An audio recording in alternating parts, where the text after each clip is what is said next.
Wonderful.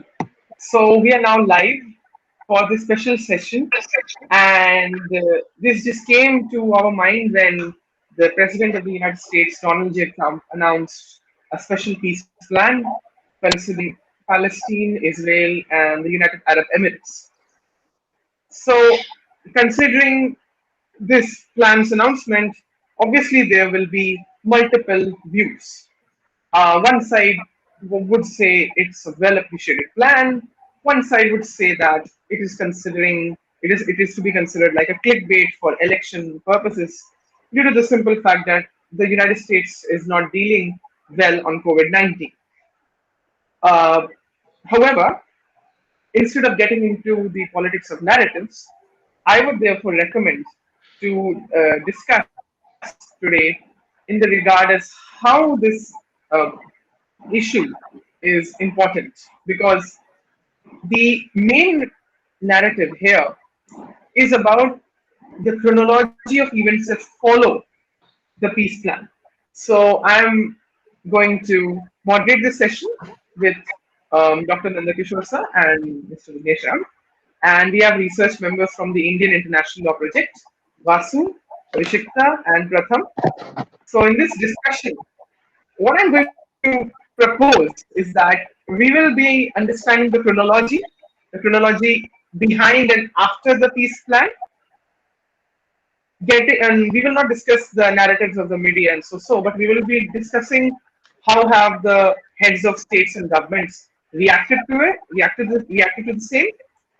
Number three, is this somewhere down the line different from the Middle East narrative on Palestine and Iran and Iraq, which was during Ronald Reagan and Bill Clinton, or is it a radical change or kind of a liberal conservative change from Obama to Trump? Because it's been 15 to 20 years and the concerns of Middle Eastern countries have changed.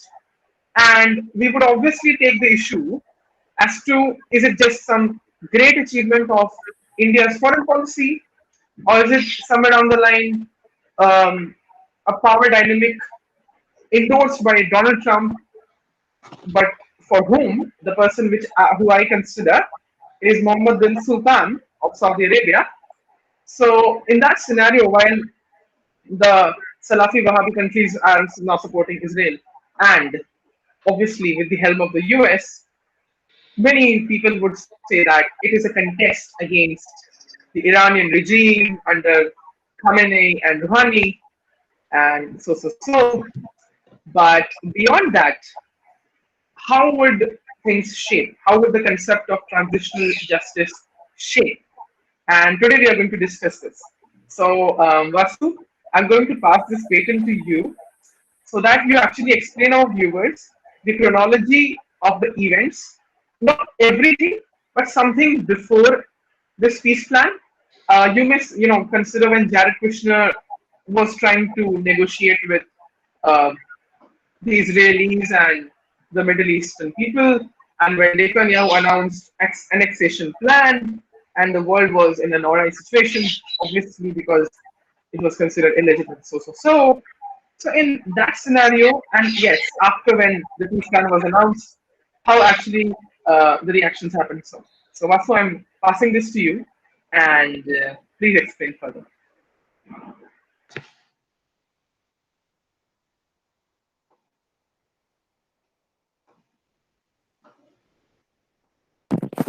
Thank you, sir.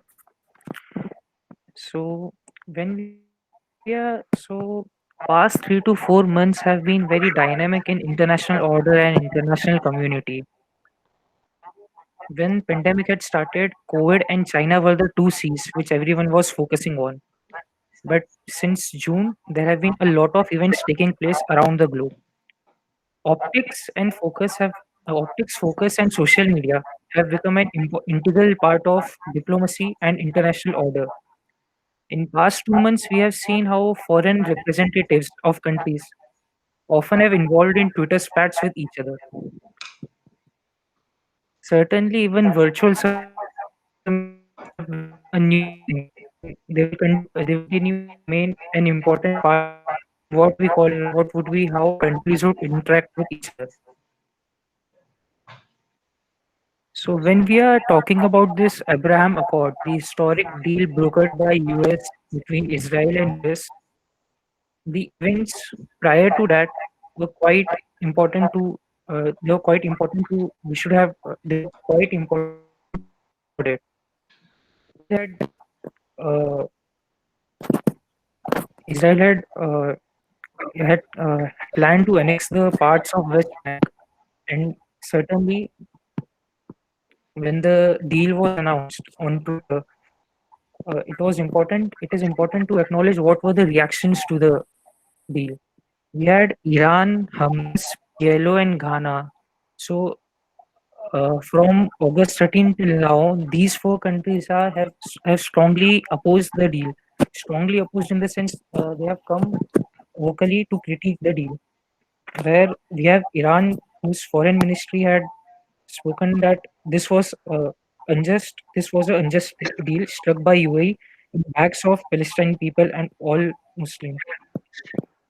Turkey, on other hand, has been focusing on the hypocritic nature of UAE, and tweets by representatives of Hamas and PLO have also shown that they have not welcomed the deal in a quite good manner, because certainly when we are talking about reaction of China, although China has said that it is pleased with the China welcomes the deal, it focused on how Israel should take in part about Palestine.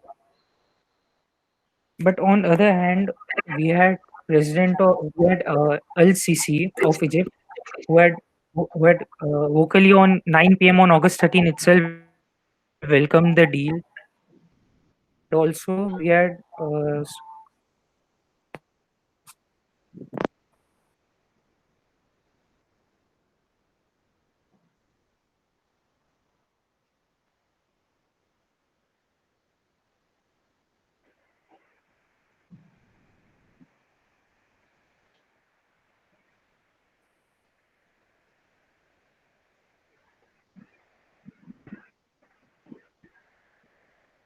Okay, so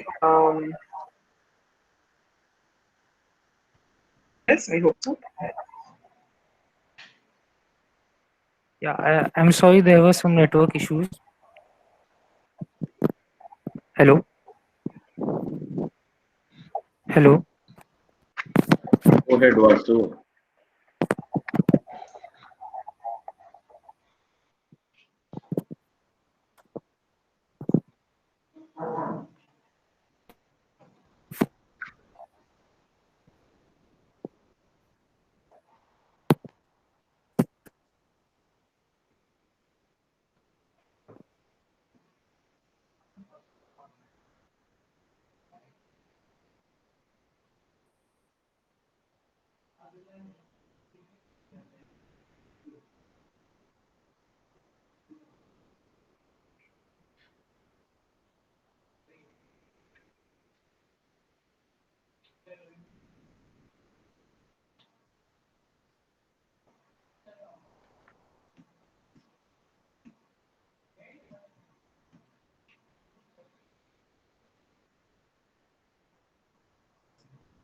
Looks like we are praying for the Palestinians.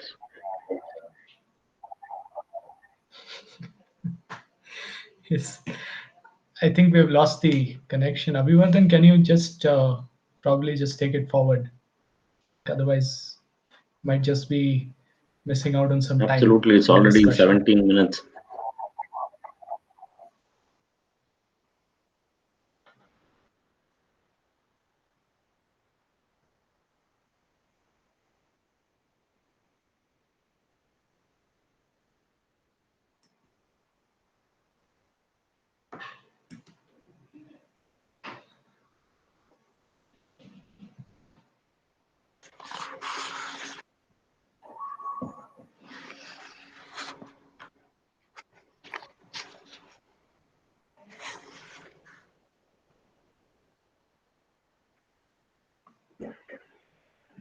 So in that scenario, now we look at the situation from the perspective of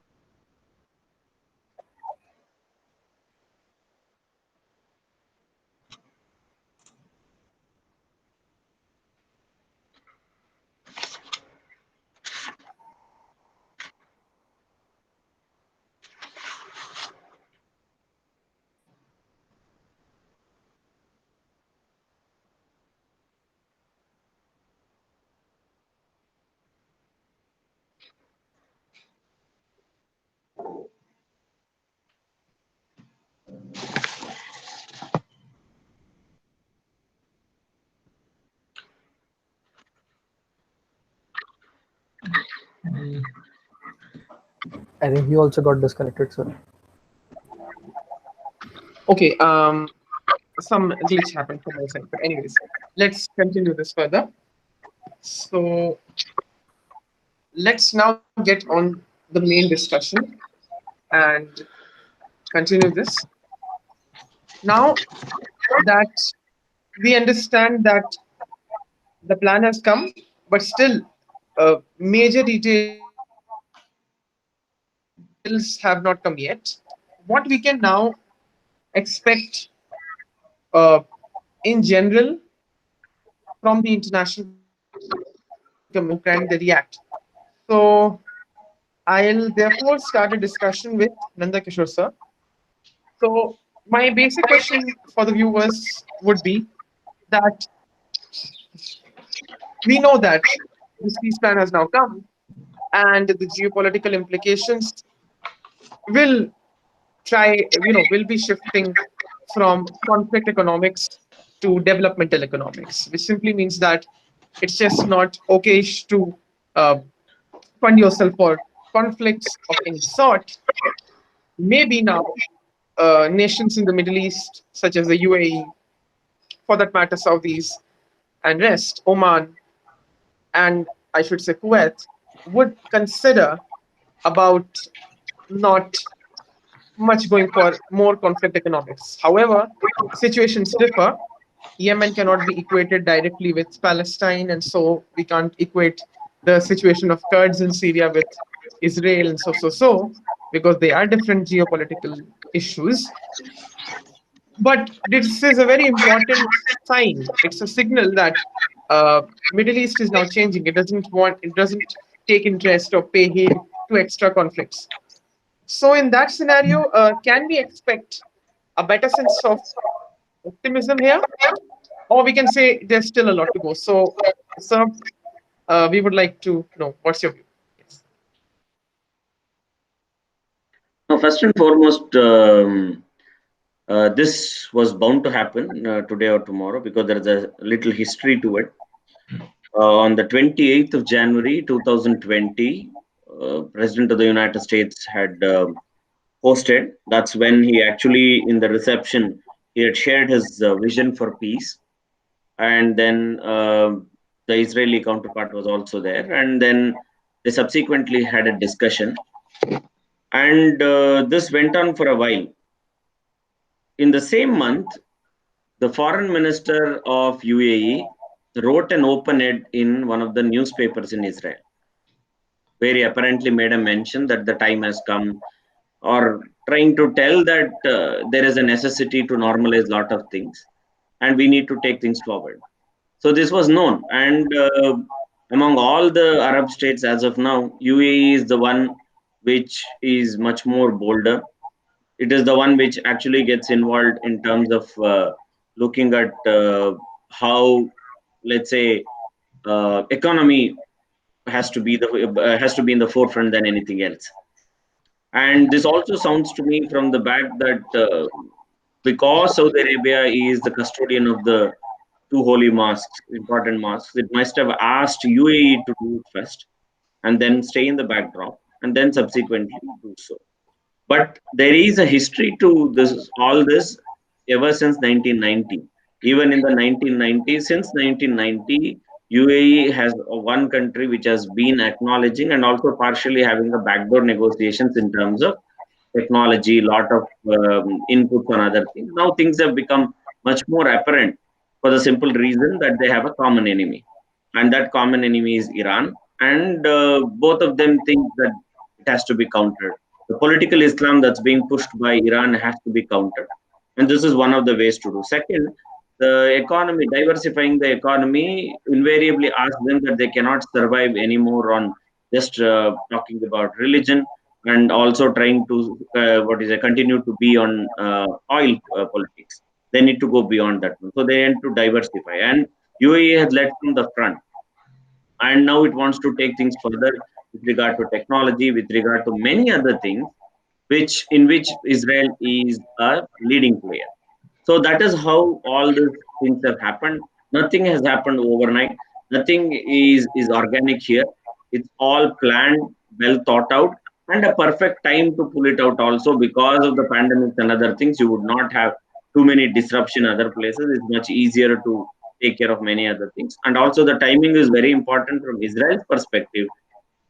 Last few days there have been protests against Bibi or Netanyahu with regard to his handling of COVID-19, and also his whole rating itself was coming down partially, and also people were fearing that he may go for a fourth election to again ask what would the people say. So this has come at a perfect time where the whole nation is cheering, partially not the settlers from the Israeli side who are feeling a bit disappointed with whom Bibi has to negotiate.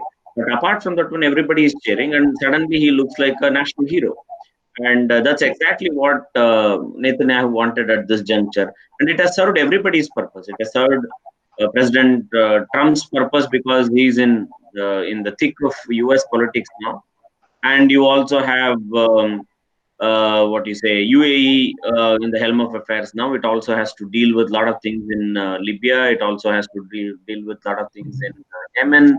So you have too many things on play. So it is perfectly something that has worked out for all the three players, and it has come at the right time.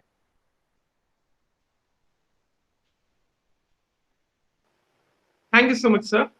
Um, so, Vignesh, sir, would you like to add something to this? What do you think? Yeah, definitely. In fact, apart from what Dr. Nanda said, one of the aspects is that this deal has not gone down very well in terms of even looking at the domestic politics aspect of it, where more conservative quarters from those who live in the settlements have not seen this as a positive sign, where thousands of votes were won for Benjamin Netanyahu as well, though the total outcome of the results were very much disputed. But those who voted for him from the conservative parts at least expected that he would go ahead with actually fulfilling the mandate of establishing full sovereignty over the different parts of the territories, which and could actually get more land in terms of settlement for Israelis or the Jews. So in that aspect, that is a little conflicting in terms of the perspectives. But in terms of the overall geopolitics, definitely I agree with Dr. Nanda when he said that this was bound to happen sometime or the other, because we saw the early feelers of this, in fact, coming from Saudi Arabia itself when They said that they would be looking for revising a policy of citizens traveling between Saudi Arabia and Israel. So that itself came as a feeler. Maybe that came on the pretext of the Middle East peace plan previously, but this complete normalization or the move towards normalizing relations with Israel are more or less hinged on the fact that resource-based economics probably will not work anymore to be the sole factor.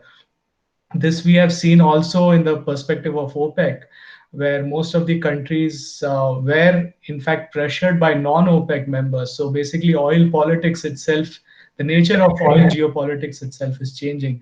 So that could no more be the only leverage which these countries have. But anyways, the UAE, which is not as substantial in this whole resource politics matter, was involved in a lot of regional conflicts as well. One being that of Yemen, for instance, where they had established their presence and wanted to sort of play a more proactive role. But the regional dynamics are changing. Apart from just looking at the normal balance of power which we see in terms of Iran, Saudi Arabia, or for that matter, US backed by Israel. Now we are also, in fact, looking at a country like Turkey, which is exercising a lot of its position throughout the region. So, the dynamics itself in who is maintaining the balance of power is changing. And within this, this might be the best opportunity for a country like UAE to push forward and, resettle the whole geopolitical equations in the region. So that is my observation on this issue. Really elated to know that. Um, so, Pratham, would you like to have any take, or Vishita, if you would like to ask anything? If you Yes. will So have any request to take? Yeah. yeah. So I had one question to Vignesh sir. So he was talking about the domestic politics in Israel and how the deal has affected there because the settlers have not been very positive towards it. Some media reports have also come out that Netanyahu has mentioned the word temporary hold on this plan of annexation for West Bank to make sure that the people in West Bank and the people in the settlements do not uh, feel betrayed by the prime minister. So my question to you, sir, is that do you think that with time moving forward, would Netanyahu take the risk of going back on this deal and actually going ahead with the plan of his annexation on the West Bank and risk this deal and put it in jeopardy? Because his statements seem to reflect that he is just trying to say that it's a temporary hold and we may continue doing that in future. Look, certain when certain policies are made, there are certain statements within that which are for domestic consumption, and some of them which are for international consumption. So the temporary hold has been disputed for a fact, or where, for instance, if you see the UAE statements coming from the UAE, they just speak about a suspension. They don't say whether it's temporary or whether it's permanent. But from the Israeli side, it's very clear that they have made the statement that this is a temporary suspension. But on the contrary, if you see the reactions coming in from the European Union, whether it's from France or whether it's from Spain, they are asserting the fact that they hope that this would become a temporary, this would become a permanent function for Israel. So if so the sectors which have gone in, which have voiced against Prime Minister Netanyahu's move to normalize relations, might not really affect the fallout which might come from this type of a plan for the domestic constituency. But again, knowing that the how the mandate has come in terms of the elections the past few times, it might be on the fence for him. But again, with the backing of the US, and if more countries follow suit in terms of normalizing relations, and the big ticket, of course, everybody is expecting is Saudi Arabia. But most likely, it might be Oman or it might be Bahrain, which had openly have supported the move towards normalization of relations. So in this context, I think that playing with words is nothing new in terms of joint statements or relations to signal the signs go out to whoever they have to go to. So I mean, I would say that much in this Yes, in this thank you. case. Yes, sir. Um, Yes, Avishika, please. yeah. Uh, Good evening. Good evening to both the speakers. So, my basic question is two-pronged in nature. First, when we hear the joint statements of both the parties here, we understand that there is a major difference in narrative, considering the two parties here, the USA and the UAE in this context. Donald Trump, on one hand, says that it's a historic deal, whereas UAE it has been stated as a roadmap. Considering the fact that there is uh, incentive of opening of embassies and so there is specifically a contradiction in their narrative. So do you think this contradiction leads to any particular uh, like prevention of the deal in the future? That's number one. And number two, what do you think is India's stand here? This deal as a total, sum total of this deal, India's standpoint in the energy sector and also the relationship that it brews with both Israel and UAE. So that is my basic question.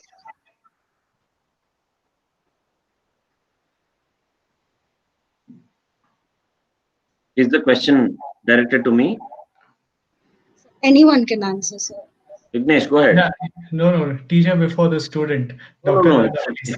It's okay. You I start took your the question. last one, so please, I think you should take this one. So be glad to No, hear it. no. You go ahead. Go ahead, and then I'll add up to that. Yeah, sure. So in terms of the position or the whether this deal might fall through, it depends a lot on what happens elsewhere as well, not only in the Middle East. In fact, what happens now, we see that the Democratic candidate for president in the US has openly endorsed this deal and said that they will carry it forward. So what happens in the US also matters in terms of how they will see themselves placing themselves or pushing this deal, because in the end, the US system or the US presence in the region plays a huge role in maintaining ties or maintaining balanced ties in the region, despite all most of the countries not liking each other. So that's a characteristic feature there. So in terms of what happens there will matter. And the second thing is, uh, if you look at the larger scheme of things, I think the UAE will is trying to also test the waters in terms of how whether they can project their power. Now, for instance, Turkey, which openly condemned the UAE's move, uh, the UAE foreign ministry, the spokesperson of sorts from the foreign ministry, made a very categoric statement that in one of the interviews to the Haaretz in Israel, saying that it is actually quite hypocritical of Turkey, where they already have an embassy in Israel and a lot of tourists visit there, and that at that point of time they do not feel any obligation towards the Palestinians. But at this point of time, when another Arab country is trying to project its power in the region, they are actually coming out and saying it again. So there is some conviction in terms of the move which the United Arab Emirates is making towards normalizing ties. But definitely, they will factor in a lot of things. And one of those things might also be what happens in a place like Lebanon, for instance. What is the role of the political establishment there, and what is the role of the Hezbollah? How do they continue in terms of their relations with the government? Because in the end, that's Iranian influence in Israel's backyard. So that will also matter as a point over there. But coming to India, it's very interesting because for at least the past few years, India has followed a very um, clear policy where it is going closer to Israel, and that too, it was for its national security interests and national security needs. So any country should follow such a policy, not catering largely every single time to its domestic constituency, and fearing having foreign relations with a country where the domestic constituency might not accept it.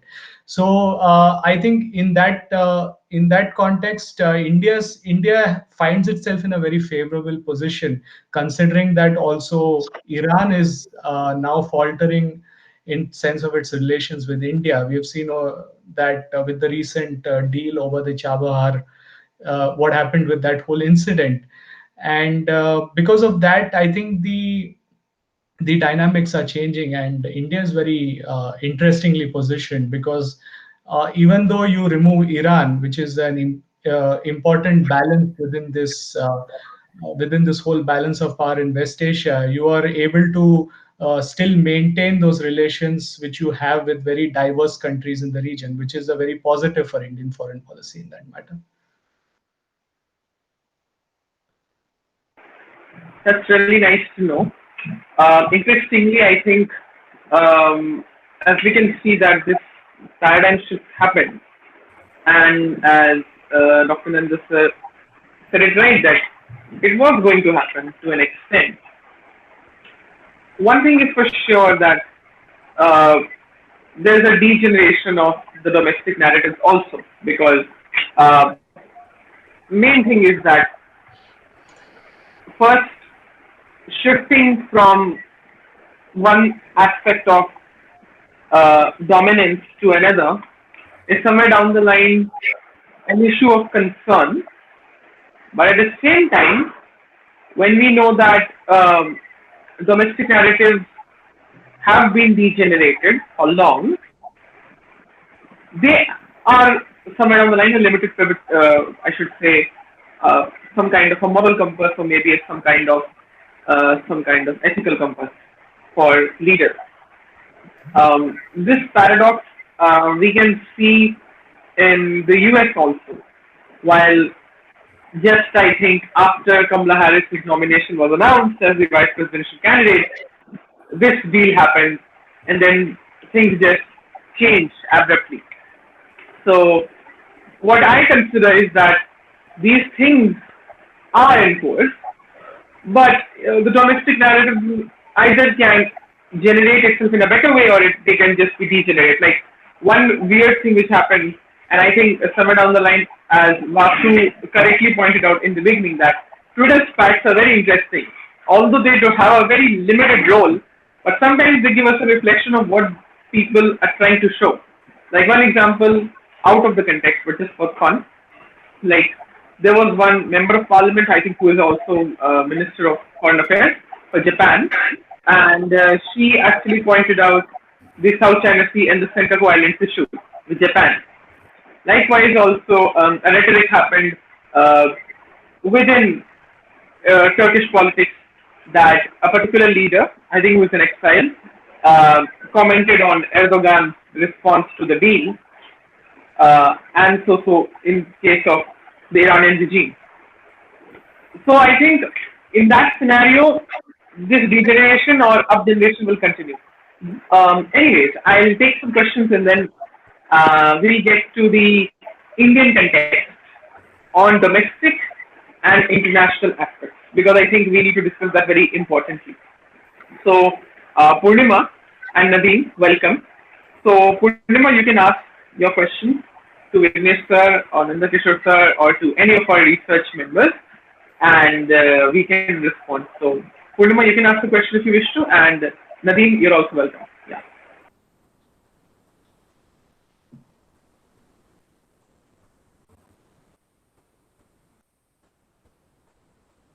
Yeah, just by then, anyway, we were talking about the domestic component. What I feel with regard to this whole plan and the way it has engulfed in the region is also somewhere down the line, we need to understand that Palestine is a moral issue. Palestine is a moral issue for the whole of the Arab world. Now, not all of them are Arabs.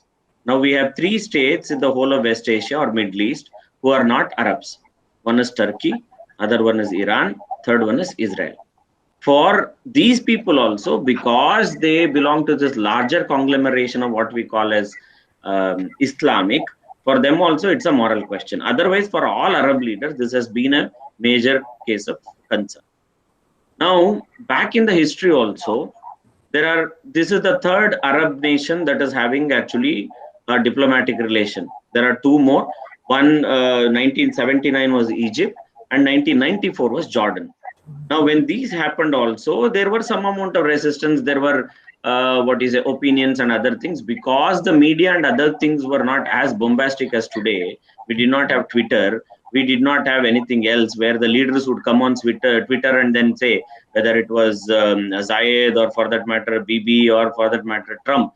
They announced these things on Twitter, and they put out even what happened in the context also. None of these things were there. And at the most was, people were still relying on the newspapers, on the televisions, and few other things. More so when Egypt happened, there was nothing of that sort. There were all resentments there here, and the leaders somehow managed it. Jordan wasn't considered too problematic because it's a small nation, and it's an inevitability, in a sort of inevitability, because 67 they were also victims. Okay. Now, there is a context to why some of these states have actually thought of normalizing the relation with Israel.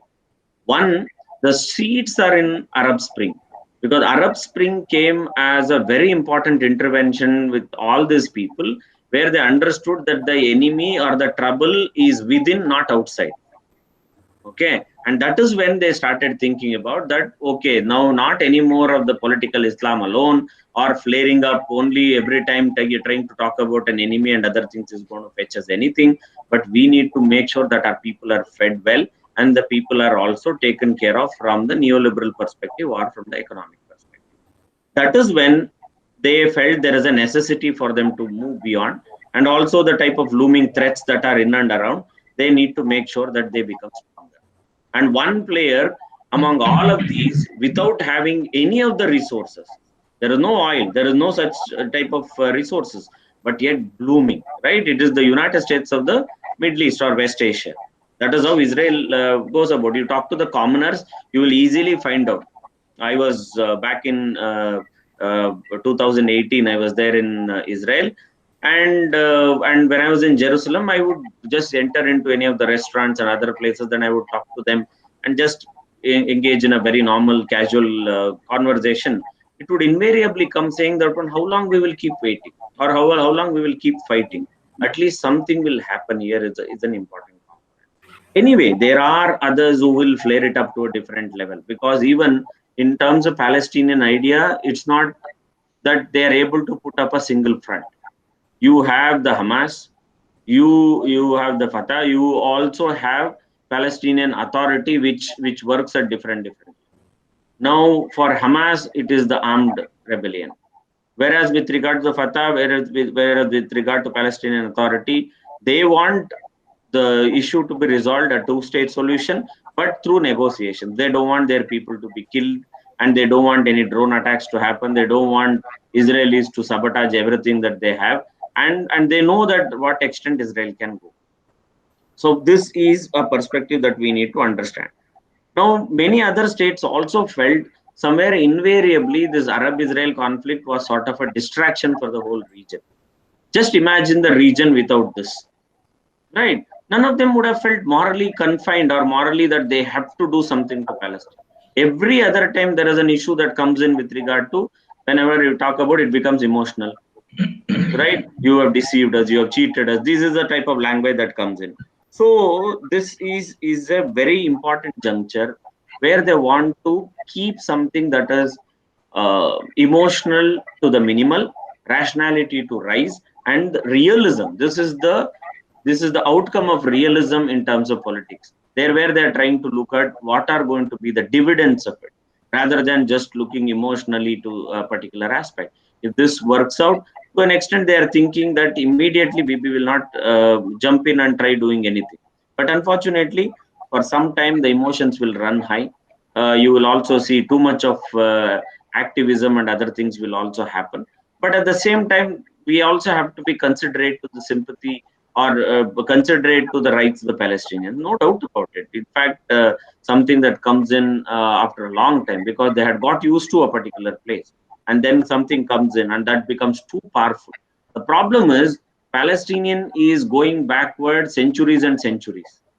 Israel is moving forward by centuries. That is the problem. The birth of a nation happened in 48. Look at the type of prosperity they have. You name a fruit, you name a vegetable, they have grown everything with all odds. No resources, no water, right? But the Palestinians are still stuck with their idea, from the ocean to the river, everything is ours. And one day we will achieve that one. In that, they have finished off generations, right? Let's say I'm born in Palestine. In their fight, my future is lost, right? I would have at least become something. If you can agree on something and then bring in international players, you are not ready to talk to the Americans, you are not ready to talk to any of the international players. Bring in those international players, bring in those who are responsible to the creation of Israel, and then tell them, let's demarcate and finally say this is it, and bring a two nation this thing solution, and let's a two states solution, and let's have it, so that then you can restore something normal, some sort of understanding with other nations. You can also grow. Being like this certainly is not going to help in whichever way. This is the reality that is sinking in a lot of politicians with regard to whether it is Egypt, whether it is all those champions of the Arab world. All of them are feeling it's absolutely an emotional issue. I can see the way things run in when you go towards Al-Aqsa, because it is the amalgamation of three religions. It's the Abrahamic religions, and in one place in Jerusalem, you will see people crying, people doing everything near the Wailing Wall. On the other side, you people have extreme reverence toward Al-Aqsa, and then down the lane, you move little further to one or two of those lanes, you will also see the Christians crying, where they have a place where he was crucified and his body was kept and washed, and they also go emotional. For all of them, it is the same root, but unfortunately that emotional component alone does not work in politics. So the Palestinians, least understanding all of these things, have ruined what is a generations and generations. That cannot be. You can't take, or few organizations cannot take a whole nation into ransom. They may not be a state, but they are a nation. They have a feeling, they have an understanding towards it. That should not be disturbed. That's where the domestic politics or the domestic feelings that are there have to somewhere take a precedent. As leaders, they need to behave much more maturedly. Now you can't keep sending balloons to the other side and invite airstrikes, right? Who's going to be affected? Can you ever withstand the onslaught that the Israelis are going to have on you? Certainly you cannot. You can't rely on Hezbollah. You cannot rely on Hamas. You cannot rely on many of these players who can sell themselves at a particular point of time. It has happened in the history and it will continue to happen. Something has to prevail here. But at the same time, I'm nowhere saying that people have to give a sanction to Netanyahu, that had take a free hand and go ahead and take over everything and one fine day make it to look like what you had. Given a chance, he will even go till Iraq and say this was the greater Israel that we had during King David. So that's also not a solution. So we need to be a little more practical on those terms. That's my take, probably. Yeah, I think probably we can have differing perspectives. We can also have different ideas that can come in. Probably Nadeem and Purnima also should pitch in. Indeed, this is an important question always, because whenever we say that, yes, Pratham, I'll definitely address the question. So, when we have to understand that it is degenerated, because the problem which comes is that while Netanyahu is getting his political speech, which is like obviously getting some sense of domination, which is somewhere down the line a different thing altogether. One thing is for sure, that people in the Palestinian side actually cannot exist on this obscuration of their own political representation anymore, because the simple thing is that, being it a moral issue as well as an issue of concern when it comes to their statehood, uh, somewhere down the line, what actually happened for years was a hyphenation of politics, which obviously was endorsing conflict economics, misusing the notions of transition justice, and somewhere down the line involving regions into this extra internationalization. So the purpose of the activism that actually should have been in a productive manner was not based on what should be the purpose. And that was the thing. Even if it's a pretty truth that Palestinians need justice, the whole question stands with the same issue as they equate everything to everything. They try to equate Palestine with Yemen, then they start equating with anything.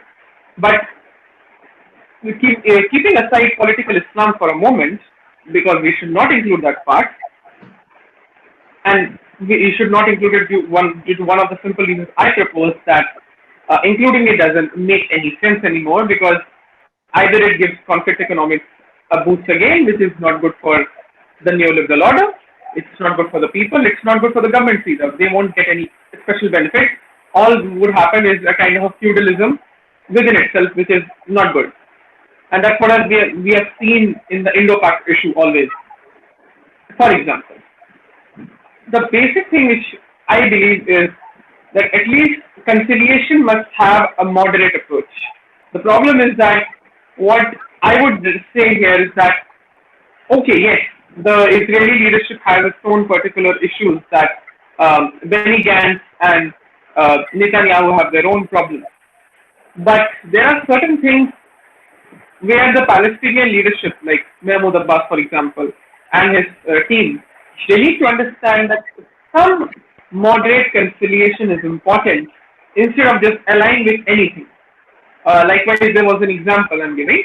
Mahmoud Abbas reported, as he said, and China's Xinhua News reported, they support the Chinese cause for the national security law imposed on Hong Kong, and they support the simple things that whatever the Chinese are doing with people in Xinjiang is legitimate, despite the fact that there are lakhs of people there who are Muslims and they are being affected.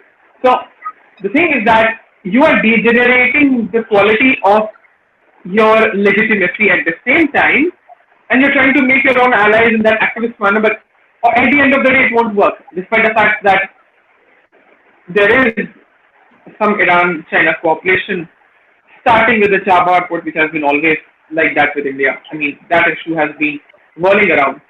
So I definitely agree that we need change, but at the same time, I think legitimization should happen from both the ends, and there should be multiple ends. So that's my take. But anyways, I will take questions from Pratham and Astha. So Pratham, your question first, and who would you like to address? Yes, Yeah. please. So my question was to Dr. Nandkishore sir. So he raised a very important and interesting point that Palestine needs to involve international players to talk to and proceed with negotiations.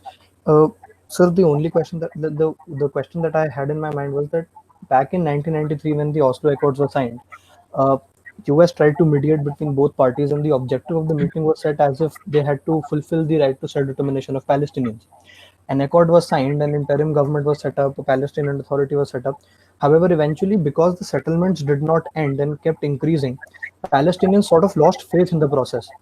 And then over the years, neither the Russians nor the Chinese nor any other parties have actually brought forth the Palestinian point as aggressively as the Americans do for the Israelis, even at the United Nations or whether it's at the international platform. So I definitely agree that Palestinians should involve international supporters, international players. But what, according to you, sir, will be those international players who can actually balance the negotiations in a manner that both Israelis and Palestinians have an equal say? Because currently the Palestinians seem to have no faith in the West and United States, particularly moderating.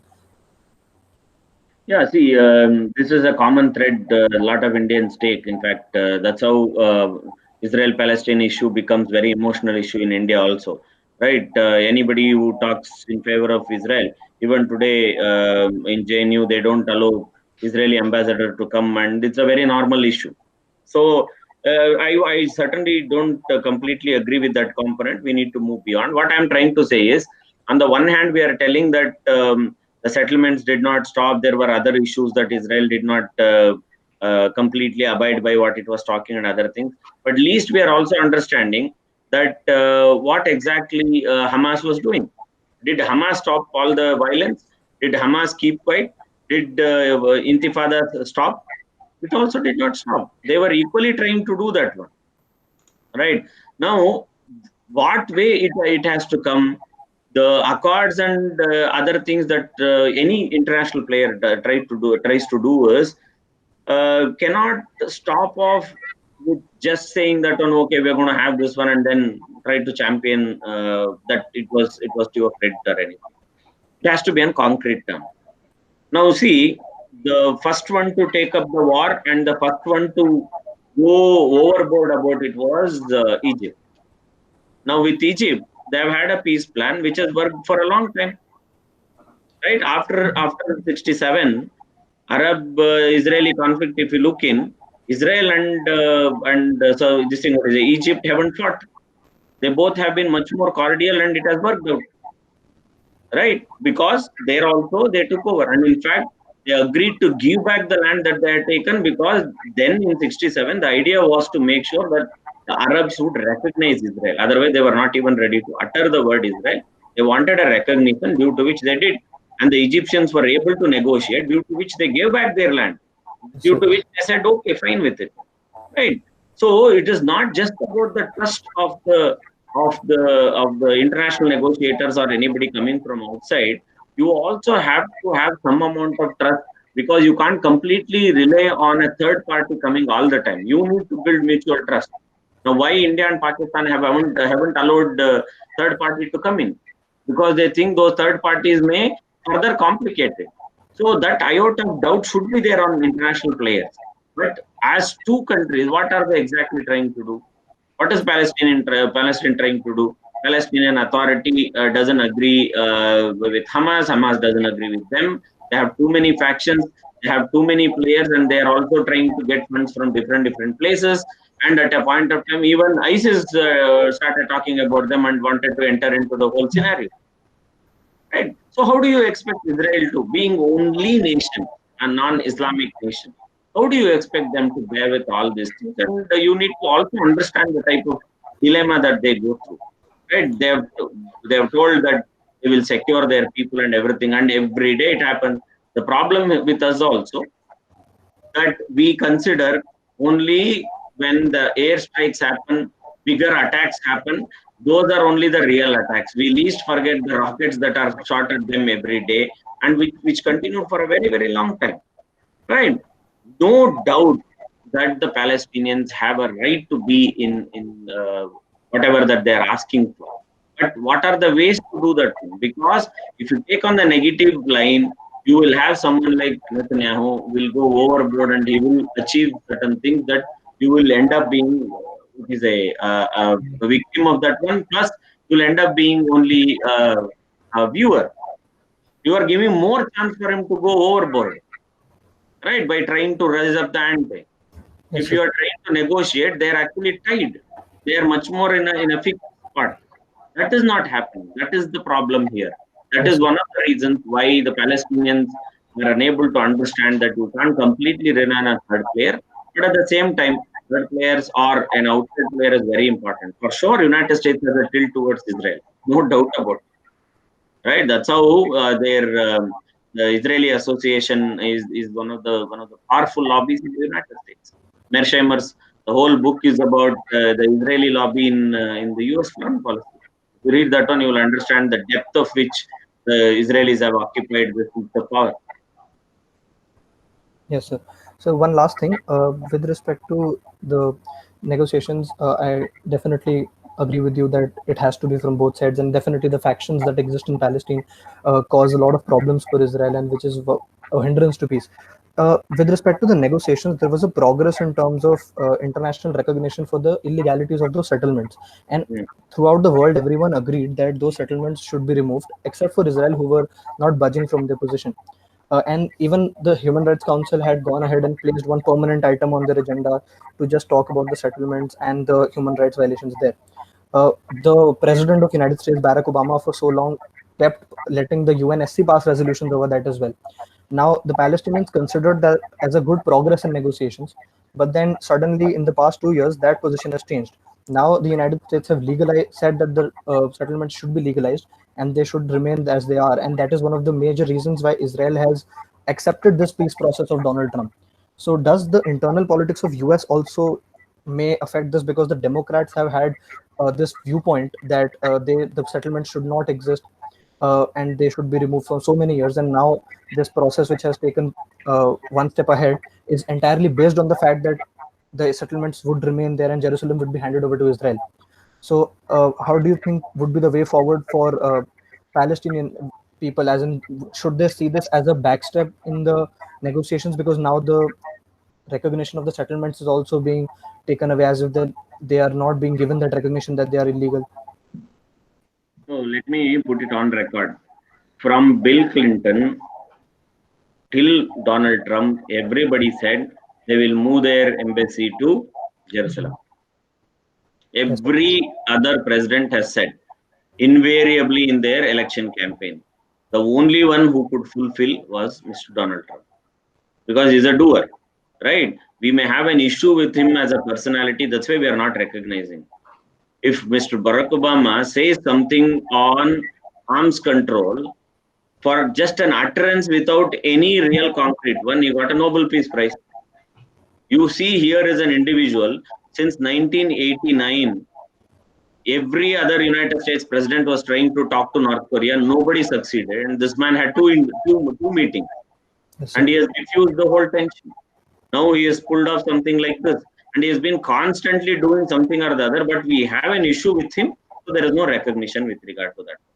So United States internal politics is always a reason. This is exactly why I was telling you can't completely rely on the third party. Either you bring them into such scenario that they play by the rules.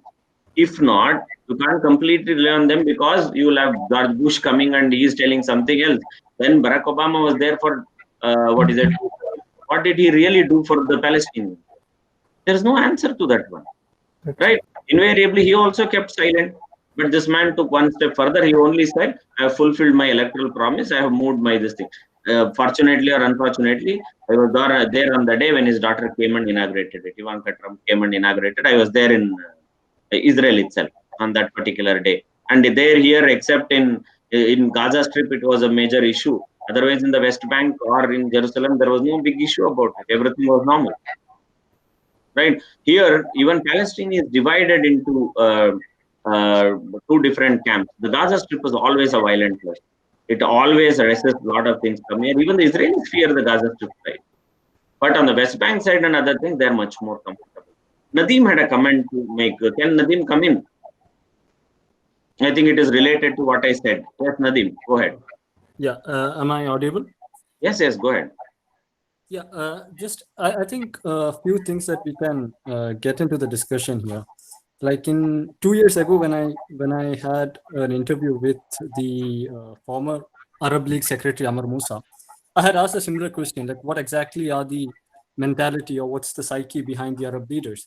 And I think he gave me rather a diplomatic answer, but I think there is some depth to it. He told that a two-state solution is actually not possible. This is a very interesting comment coming from an Egyptian diplomat who had served as a foreign minister of Egypt and also the former Secretary General of Arab League. So he understands the situation on ground. That is not possible because it's the occupations have been transcended into different zones, and an integrated society is the only thing that probably is pragmatically possible. So we have to think in that lines how we can empower the Palestinian diaspora. That brings me to the second point. The narrative within Palestine also has changed. In 1960s, when the slogan was "Min al-Nahar ila al-Bahr," which means that from the river to the sea, it has transcended and it has transformed over the years, and now their demands have changed. So the Palestinian leadership, although it is disintegrated, probably they are not they are impractical to an extent. We have to pay attention to the fact that it has changed. And the only thing that probably as Indians, our relation with Palestinians have been very historic. What we can do is that we have several scholarships in place right now.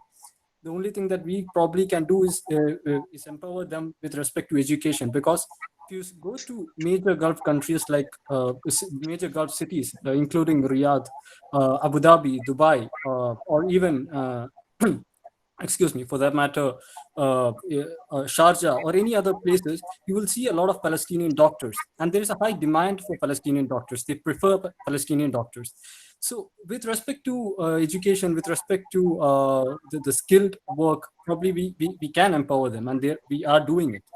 And another thing is that what we probably should look at is that our reaction, the Indian reaction and the Palestinian reaction, the Yasser Arafat's reaction and IK Gujarat's reaction towards Kuwait crisis was similar. And it costed a lot for the Palestinians than Indians. Now, the famous IK Gujarat hug with Saddam Hussein at that point in time, I mean, because the Indian thinking with respect to West Asia at that point in time was that a large part of the region will have the same leaders for a longer time. I mean, that is relatively true. And we thought that Saddam Hussein probably would be taking control of Kuwait and and exceeding the regions of Kuwait. But things changed. Things started to change dramatically during that period. And even in India, that point in time, if you remember, was not very stable. We were having a political instability at New Delhi as well. But what I'm trying to say is that when we think about this region, tomorrow, for 20 years, 30 years down the line, if there is a democratization process in the region, and if Egypt, Lebanon, Syria, Saudi Arabia, UAE transcends to a democratic space, the public within these countries are not very happy with what their government are doing. That is very evident, as Professor Nandakishore also mentioned, that a lot of people are taking it to Twitter, a lot of people are taking it on Facebook. People are expressing themselves.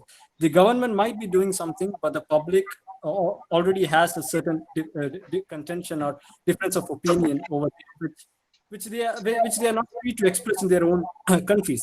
So if that happens, if a democratization process happens, we might see it shift with respect to the policies only if it coincides with the economic engagement of Palestine as well. That's where we have to probably focus. If Palestine recovers and tries to be politically and economically more independent, probably we'll see a change of events taking place. Until and unless that happens, I think the status quo will be the same. And as I mentioned earlier, Palestinian reaction towards Kuwait crisis that costed them a lot. There was expulsion of Palestinian diaspora within Kuwait, and that too that happened within just 2 or 3 years. So they are not in a position to take a firm political stand even now. But the moment they are, probably there are going to be differences, and probably India will have to reorient the foreign policy accordingly. Thank you.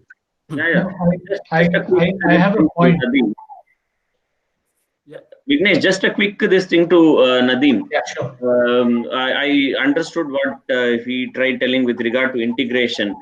Now, integration is a major concern to which Hamas will never ever allow. And on top of it, the type of politics that's being played around, it will be very difficult. The problem here is, unlike India and Pakistan scenario, where India existed before the creation of Pakistan, it is in the same way Palestinian existed before the modern creation of Israel. Now, given a point, the Palestinians would say that Israel should get integrated to Palestine, not that Palestine will get integrated to Israel. That is the problem. Who comes first will be an issue, where again they will go back to the history and everything. But modern history of the 20th century is from where they will take it as a point of departure. But all other part is well taken, where we can always agree on the fact that India, what it is exactly trying to do with regard to Afghanistan. In the same way, we can get scores of students from Palestine, help them out. We can what to say, at a point of time, this happened even in Sri Lanka when LTT was in pathetic scenario, and the future of the children was in stake, in the sense they would recruit them because they were seeing them as frontline soldiers as to defend against the Sri Lankan government, women and children. At that point of time, even the parents themselves started smuggling them out, in the sense they wanted to send them to different parts of the world, and they wanted to get their children educated. They wanted to get out of Palestine and have a better future. From that perspective, yes, India can pitch in.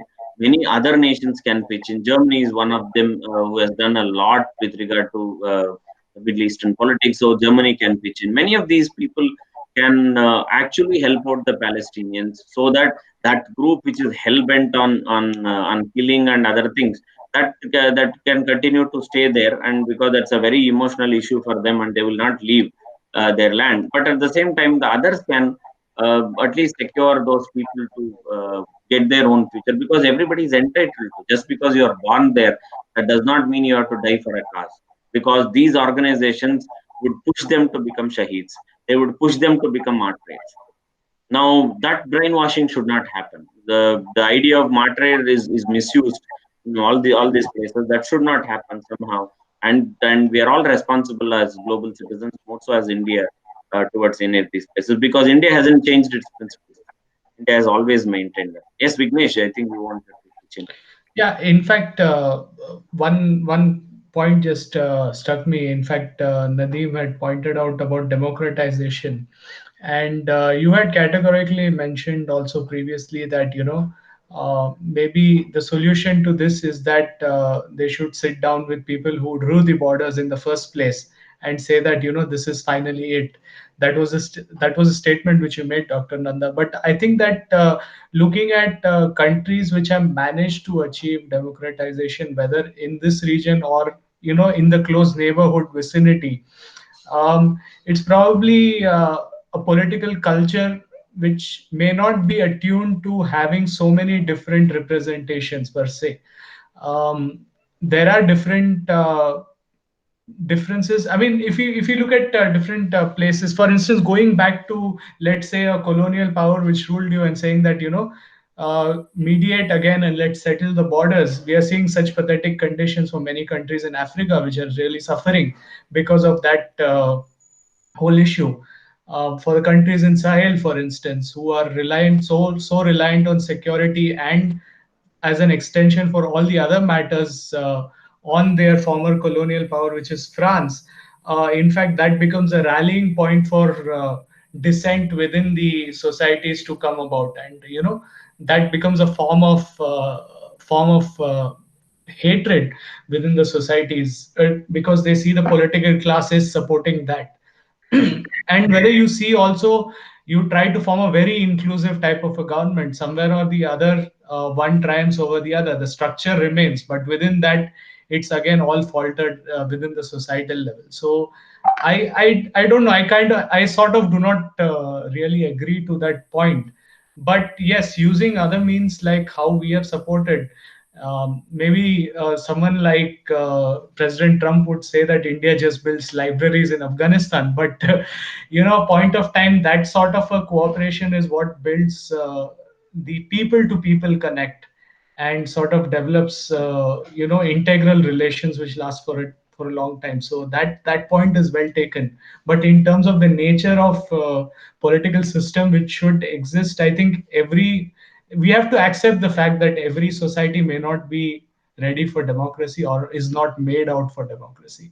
By just forcing it on such societies, we have seen many different repercussions taking place, especially in the region which we're discussing about today. So, say that. Abhishekta had a Can I question. come in? Yes, sir. Yeah. Uh, Uh, I just wanted to add to what Vignesh just told. Just a quick reaction. I completely agree that imposing democracy is not a right step, and this is very true in case of countries like Egypt, where we saw certain reactions that were not conducive for their polity. But the point is here is that if the economy is not doing well, especially with respect to this region, but if the economy of a particular country is not doing well, there are high chances that the internal stability will be oriented in different ways, will see a disintegration. This is exactly what is happening, what had happened in 79 in Iran. A lot of There were different sections of people protesting against a single authority, but the moment a government came in, they got disintegrated. Exactly with respect to Egypt, where the Druze, where the Brotherhood, where the liberals, where the communists, everyone came together. But as soon as the government was formed, they got disintegrated. So democratization process, what I mean is, should happen organically.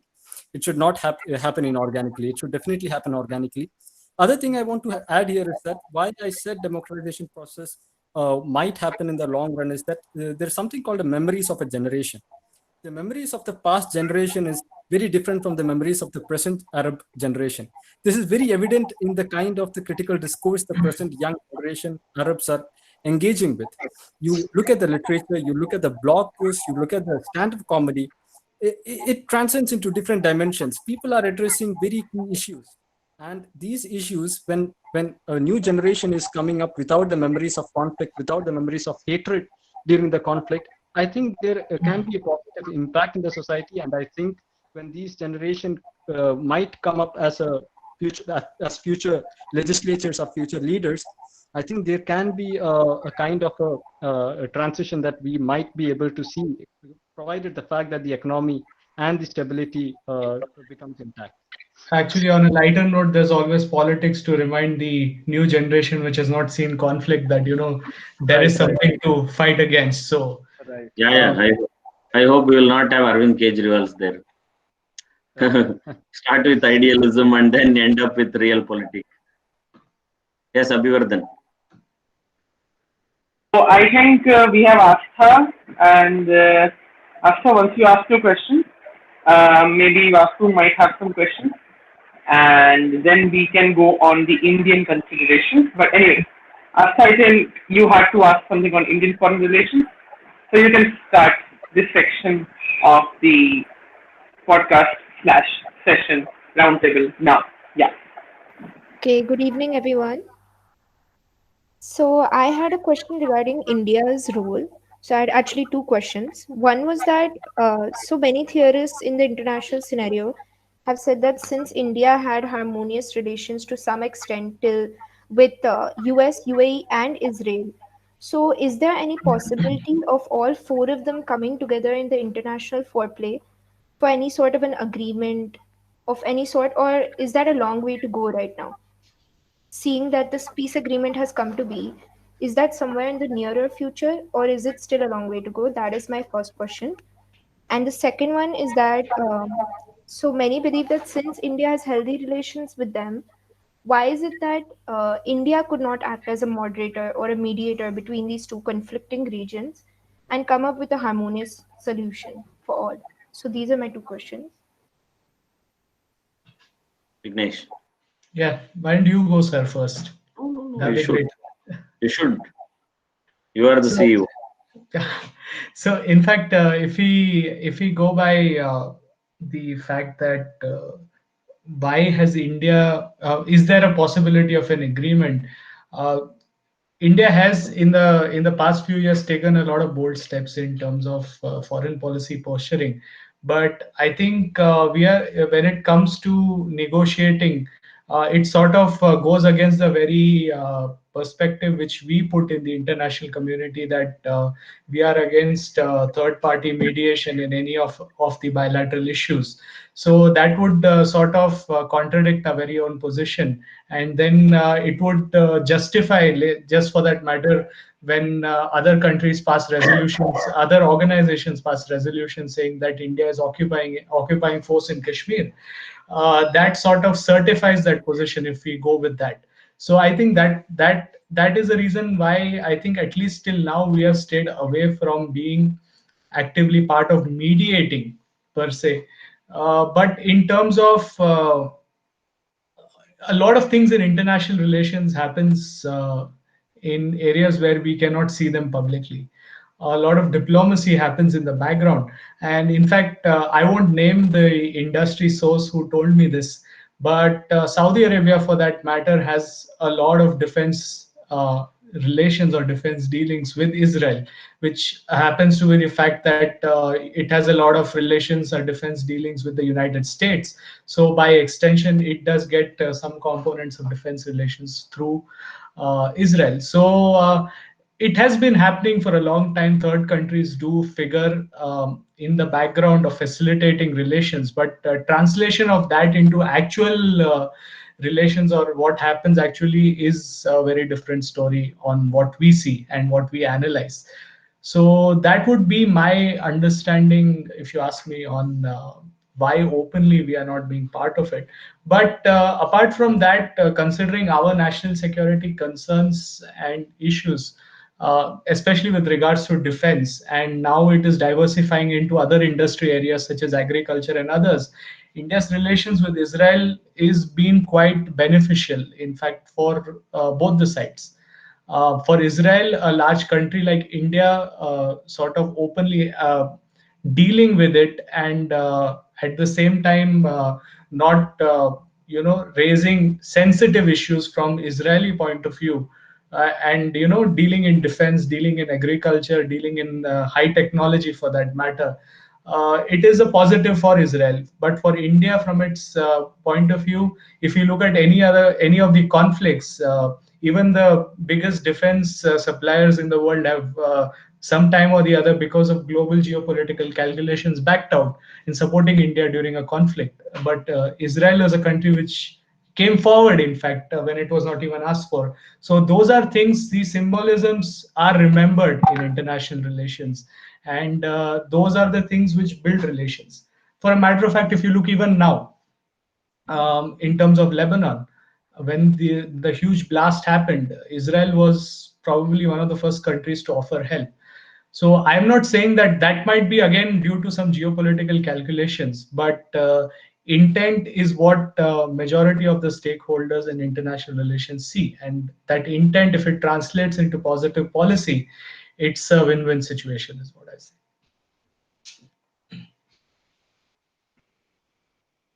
Okay, sir. That's Thank great. That's great. Um, Vasu, if you have any questions, you can ask, and then we can go further in this for this particular section.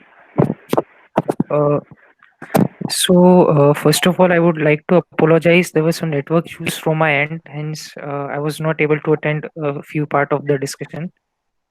Actually, I had a couple of questions.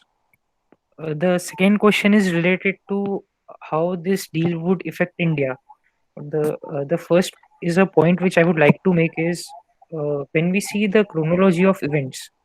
So on one hand, in January we had USA conducting strikes to kill Qasim Soleimani, and he was integral in creation of Hezbollah, and he was integral also in supporting Hamas and Houthis. It is clear that Israel conflict with Hezbollah as well as Hamas, and UAE was in conflict with Houthis in Yemen. So in July, when we had Iran and China coming for a $400 billion strategic partnership, soon within a month we had this Abraham Accord, wherein a common anti-Iran sentiment between two countries made made a successful. This anti-Iran sentiment had brought these two countries, a Jewish country and a Gulf Arab country, come together for a peace settlement. So first, so this was a point which I would like to. I was wanting to make. The second question is related to it. So we have seen that in a multipolar West Asia, these countries have come to normalize their ties because of anti-Iran sentiment, and also to an extent, if we can say, through intervention of China, because I guess that was a goal why US has also brokered the treaty.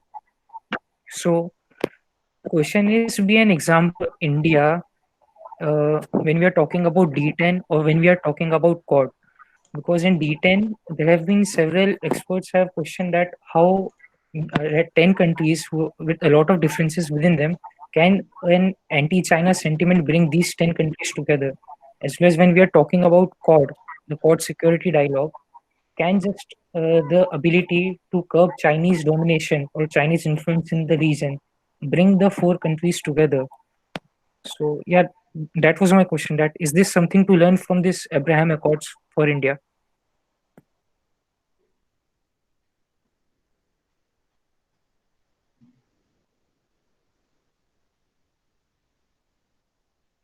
Okay. So Vignesh sir or Nanda sir, would you like to deal with this question?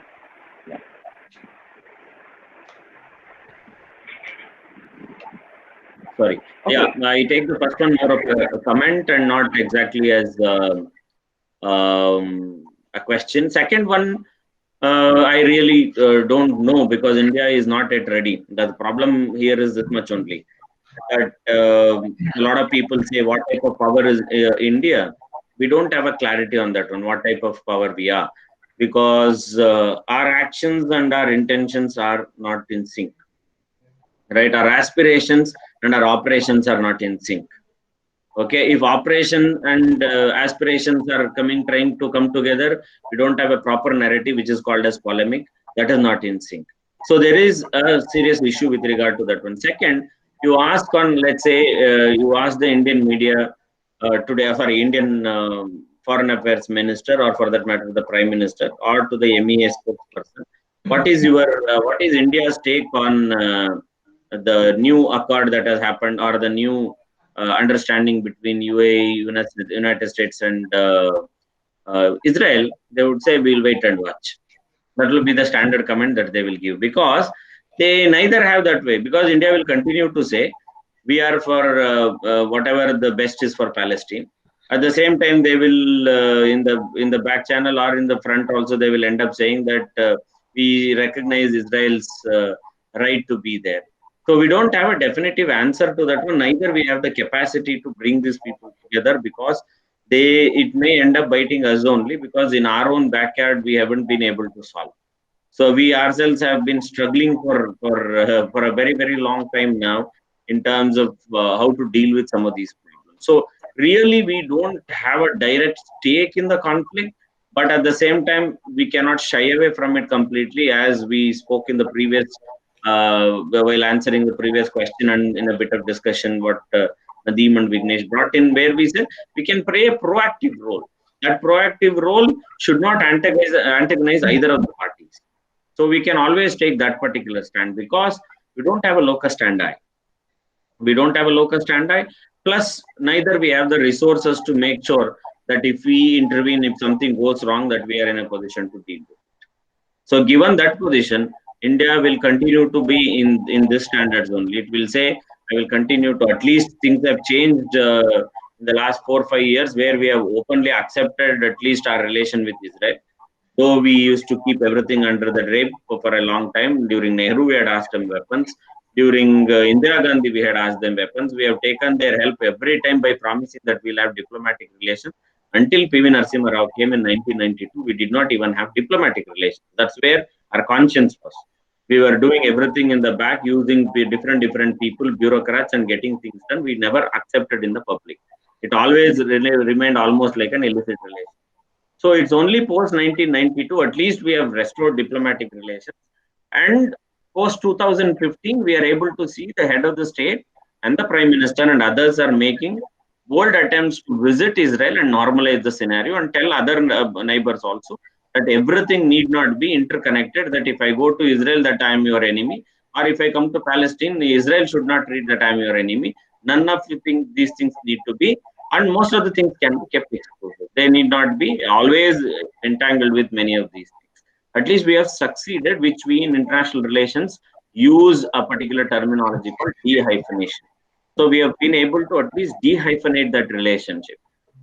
Neither we have, even for that matter, China doesn't interfere in any of the internal politics. You don't see China in Israel-Palestine issue. You don't see a single paper written about that. So China doesn't believe in any of these things. China also is some sort of, by assessing its behavior, you'll understand, it is no less than Israel. It also wants to occupy as many things as possible. It also wants to take over everything possible, because it thinks that it lives in the Middle Kingdom. So that behavior will not suit it. So it only tries doing things that are suitable to it through economic might. Now, in this COVID scenario, even that has gone down drastically. So comparison of India and China of our terms in the Middle East or the West Asian region, more so in the Israel and Palestine conflict, is a little far-fetched from it.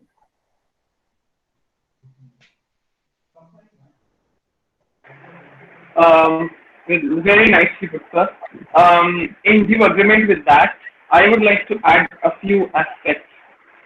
So, we know that amidst the Pax Americana allies, like Israeli, UAE, and Saudis, and India, which still is trying to get out of that non-aligned movement mentality or pseudo paradox into some kind of multi-alignment, which I think you also summed up in one word, dehyphenation. And I think I heard this word few times from the Indian foreign policy diaspora. Like I think Ambassador Sir Akbaruddin also focused that in one of his last interviews when he was holding his position as the permanent representative of the mission in New York. And along with him, the National General Secretary of the ruling party of India, Ram Madhav, also said the same thing that on Kashmir, Palestine, all these issues, what India is doing is it is trying to dehyphenate. So it is true. One interesting thing is that we do not have a compelling narrative, and it's not typically identity politics, or it's not typically an issue that we are just geopolitically bound. It's more or less related to how are we going to reuse our resources and how are we going to translate narratives and resources together. So, in that scenario, I definitely agree.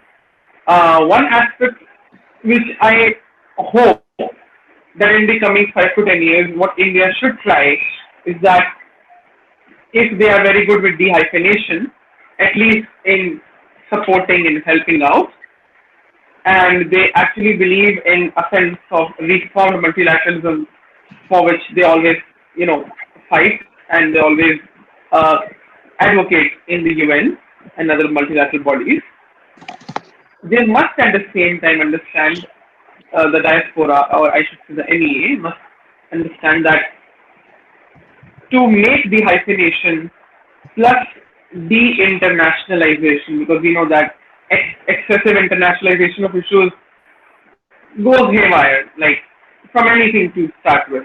Why Palestinians are suffering? We all know that political Islam became internationalized very, very long ago uh, during the Cold War. And now we are seeing the consequences. And it's not just political Islam. You can find it in Black Lives Matter. You can find it in Kashmir movement. You can find it in the decoloniality movement also, where the decoloniality movement is in a completely different form. One side is saying, okay, we just don't want the colonial nature of Europeans and the Britishers, and one side is saying, okay, the coloniality is ultimately rejected, let's prefer the Americans and so, which is the BLM side. So I think there's a big dilemma because more or less what happens is we get into a moderate stand, and I think that is necessary for now because we just don't have resources. So in that sense, we need to focus on it. And cultural education is also one perspective which I see because cultural education and cultural diplomacy in a practical scenario, not in the haywire scenario that we just have historic relations with Iran because of the empires and our kingdoms and so. Beyond that, I think we should envision because there is some hollow space out there. We have not figured that part out. So this would be somewhere down the line, in my view. But anyway, so I think we are at the end of the session. But anyways, we can have some concluding remarks. So I'll start with the guest speakers, then I'll go for the research members, and then I'll go for rest of the guests who have joined. So what should be the concluding remarks? If I would not make any as a moderator, but Nandakishore sir, how would you like to conclude? How far this would go? We have discussed many aspects out of it, and what we can see in the coming maybe 1 or 2 years or 3 years as the deal unfolds and we know more details about it. So you can give your view and then Vignesh sir, and then I can ask Vastu, I can ask Pratham, I can ask Abhishek sir, and then maybe Nadeem can give his view, and so we can then end the session. Yeah. So what I simply anticipate or try saying is not trying to do a sort of predictive function, but I simply, by whatever I've read and analyzed so far, I see that very commitment of the Arab world towards Palestinian cause is reducing. and it will continue to reduce to a large extent. Again, they will try putting up their national interest by saying that how long we can continue to do these things. So the non-Arab states may rise up their bar, and then they may actually pitch in much more than others, which I essentially mean to say one is Turkey, other one is Iran. These two may pitch in, and then they may be the game changers here.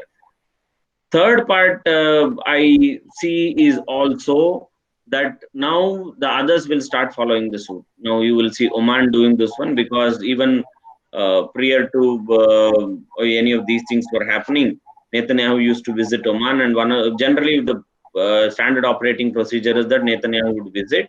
The banquet is hosted, everything happens, he returns to Israel, and after that one they would put up a picture. That's how it used to be. Okay, when Sultan Qaboos was there. So now Oman will also fall in line, Bahrain will fall in line, slowly one or the other one, and the last one probably would be Saudi Arabia. Immediately they will not jump in the wagon, but they will also subsequently do it, but they are in the back channel. I'm pretty sure that this UAE's action is pushed by Saudi Arabia only. They themselves have decided on some of these aspects, and then they have arrived at some sort of conclusion. So having said that, now you will see asymmetric conflict at a different level. As I mentioned to you, non-Arab states will start supplying weapons. Now they will start infusing their ideas into saying that once, see, finally, at the end of the day, your Arab nationalism, your Arab brethren, everybody has ditched you, everybody has left you out. And don't ever rely on these people that they will fulfill your aspirations. That's going to be the narrative that would be pushed forward. Whereas the others will see now. One of the important one I see is Syria. Now, what will be the Syria's scenario? How will Syria react to this one? Will be interesting.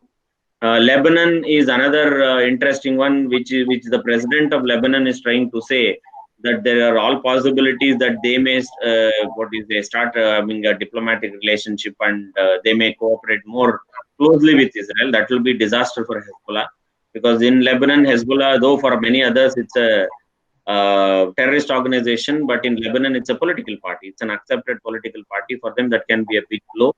On top of it, now there is already an anti Hezbollah against Nasrallah and every other Tom, Dick, and Harry who associates himself with Hezbollah has been target in Lebanon. This is a right time they have also chosen to do something like this. So more sentiments against Hezbollah. So for many of these organizations which have mushroomed over a period of time, for them the life will be comparatively difficult. But apart from that one, reading things will be difficult. I'm pretty sure whatever that Netanyahu is doing, it's only temporary. He's shunting his plans of expansion is only temporary. Till the narrative dies down, it gets into a normal scenario where others will think that we have better things to catch up. And again, he will start his old game. And that need not be put down to say that Israel will take a moral stand or anything of that sort. So Israel is known for that one, and Israel will continue to do that one, because all of them will say at the end of the day, there is a God who will look at, and every God has given them a mandate. There is a God who has given mandate to Palestinians. There is a God who has given mandate to Israelis.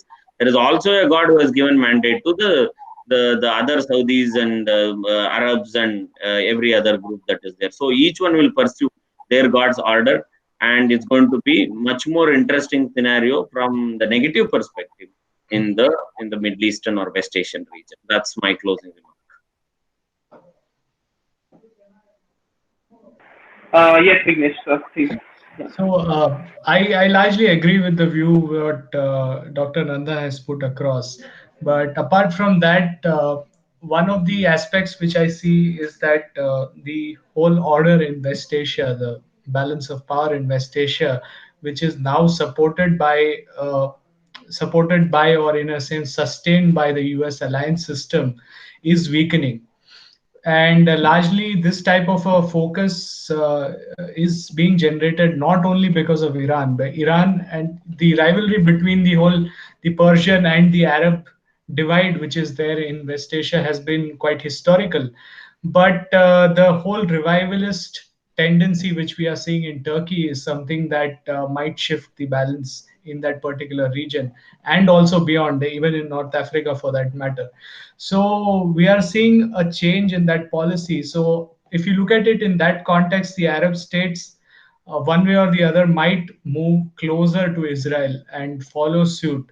And I agree with Dr. Nanda. Probably Saudi Arabia might be the last country to do it, but it looks like it's on the coast to do it. So it's a big change in terms of the environment in this region.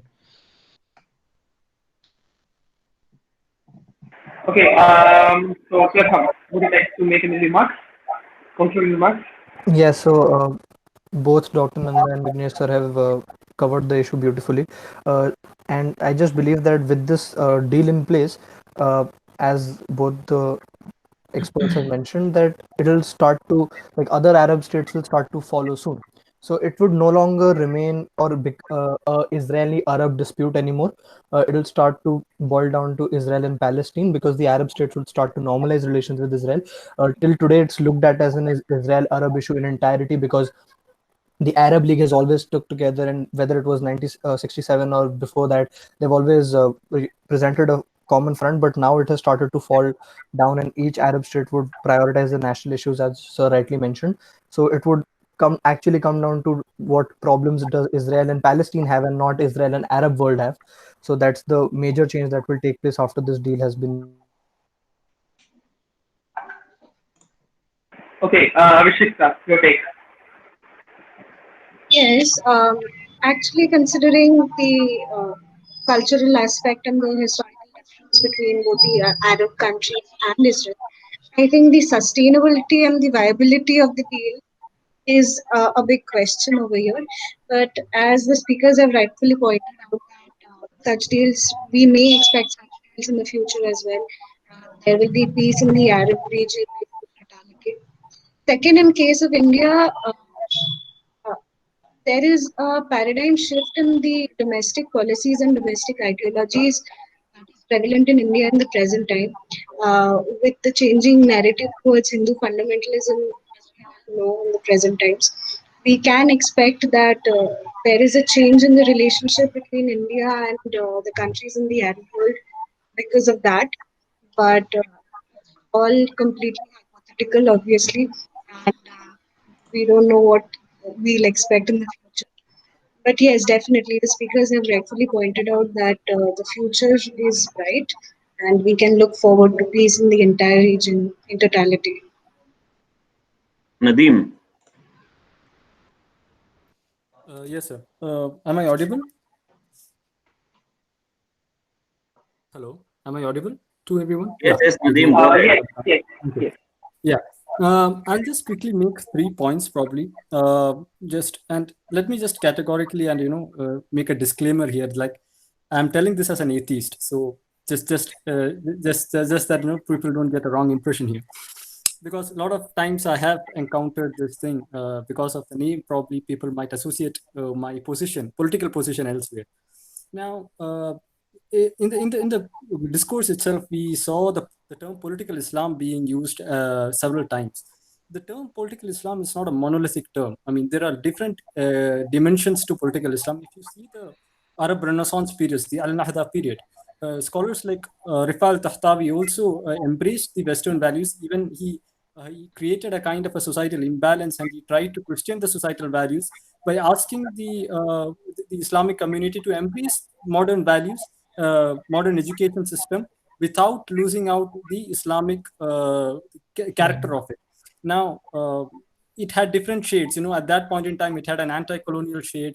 When a political Islam was established in Iran, it had an anti-Sunni power kind of a shade. So, what I'm trying to say is that political Islam often in history has overshadowed the doctrinal values of Islam. The doctrinal values of Islam are quite different, and the idea of political Islam should be treated as different. My opposition is primarily with the doctrinal values of Islam that people probably have tried to replicate from the 6th century, 7th century, war kind of, or empire kind of narrative. That cannot be recreated right now. Now, other thing is that with respect to economic interest, here also we have to look at India very carefully, because if India's economic growth is not vital, and if India's economic growth is not going the trajectory that we assume it to be, I think a lot of our policy to sustain in the Middle East the West Asia might be quite tricky, because a lot of these countries are also in a transitional phase. You see Saudi Arabia, you see Egypt, you see UAE, you see Kuwait. All these countries are in an economic and political transitional phase. So what these countries want from India, if India is not able to deliver, probably our position might come in a kind of a shaky situation. It's Now, interesting. the third point is about diversity accommodation. Now, this is an interesting example. You see the entire region. In the entire Eastern Mediterranean, if there is one country that is relatively much stable than other countries, it is a small country called Jordan. And Jordan, when it was created, it was not even meant to have survived this long. People did not predict it to survive this long. But Jordan, amazingly, kind of survived. And one of the reasons that political scientists from the region have, categorized it as, is because it's a kind of a homogeneous country, relatively homogeneous than Israel, relatively homogeneous than Lebanon or Syria, for that matter. Most of the population can be drawn under the one umbrella, that is the Sunni Muslim diaspora that is residing in Jordan. So, how far can diversity accommodation come in place, and how far that can be accommodated with respect to democratic values?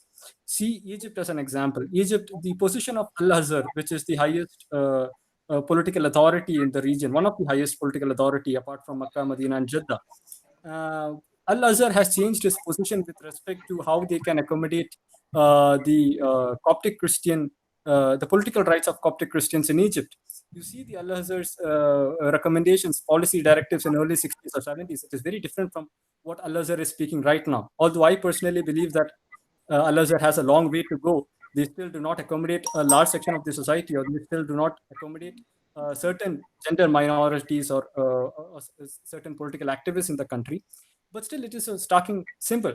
So this can be connected to the first point. The political Islam fact, the kind of political Islam that is being resonated right now is very different from the political Islam what we know from early 50s or 60s or 70s, where there was a strong anti-colonial sentiments. Right now, the political Islam often is interjected, and it is kind of overshadowed by the political interests of of respective countries, and not of the doctrinal values. So, yeah, that's it probably. I just wanted to make three quick points. Thank you. Okay, great. So here we are at the end of the session. I think we had a really nice, fruitful session, and it was very encouraging.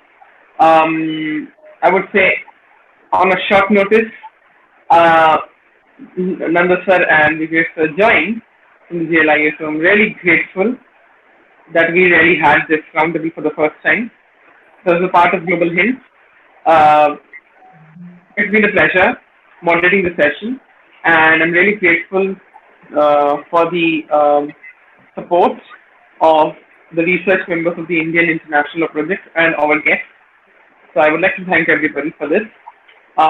Moreover, what I would say is, I think, um, as we have discussed in general way, the Indian role is has to go with the dehyphenation still is unclear. So I think maybe if we have a roundtable sometime, we can really go deeper into the dehyphenation and multi-alignment policy approach, not policy, but policy approach, which India inherently is trying to take, but just not calling out. So it's like pretending to be dumb, but it's not, and it's just making it happen. So I think we may have a roundtable on Indian foreign policy, multi-alignment, and dehyphenation. It would really be an interesting contour of excitement and discussion so forth. So I'm really grateful to all the panelists and all the research members and the guests who joined for the session. Really grateful, and we hope to connect next time someday. Thank you so much. Thank you. Thank you. Take care.